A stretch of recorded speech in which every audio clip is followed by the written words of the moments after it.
Dalam informasi beberapa hari yang lalu, kita mulai dengan mengingatkan bahwa Partai Demokrat itu partai anak nakal di dunia ini karena ditunggangi globalis.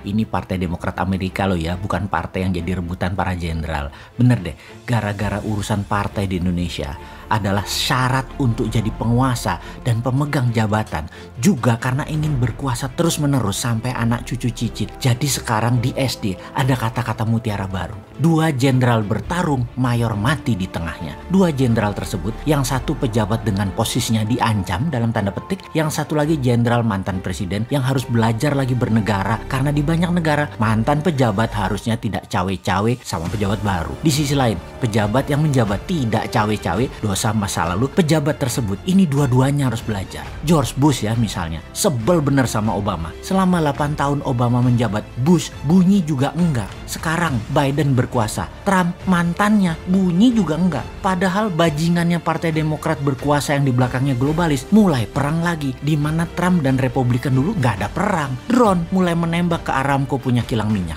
Niatnya apa? Niatnya adalah minyak mentah $100. Kan udah kita ceritakan, Demokrat itu tuh penyebab awal perang selalu. Betapa bajingannya Demokrat yang di belakangnya globalis. Pada fokus pada individu Trump yang karakternya sengaja dibunuh globalis dengan propaganda masif di media massa mainstream. Kesannya Trump bajingan. Bener sih dia bajingan, tapi dia nasionalis Amerika dan globalis, bukan anti Trump aslinya. Anti nasionalis. Kita lihat deh dengan Bosman misalnya. Bosman perjuangan bernegaranya kan memilih patriotik nasionalis alirannya. Gak bakalan masuk ke media mainstream. Dan kalaupun masuk, karakternya digoyang terus oleh globalis. Oh ya, kembali mengingatkan kepada attitude pejabat berkuasa dan mantan pejabat. Nanti zaman 2024, zamannya new mind, maka mantan pejabat akan tetap dijunjung tinggi oleh pejabat yang berkuasa, pejabat yang baru. Juga mantan pejabat tidak cawe-cawe kepada yang lagi berkuasa. Bahkan satu patah kata pun tidak keluar kecuali mendukung apa yang dilakukan pejabat terpilih. Kita akan ajari para old mind ini berkuasa, dan setelah berkuasa, inilah generasi new mind nanti yang akan ngajari. Sekarang biarinlah old mind ini bercanda dengan bisnisnya, bercanda dengan berkuasanya. Kalau yang sekarang sekali lagi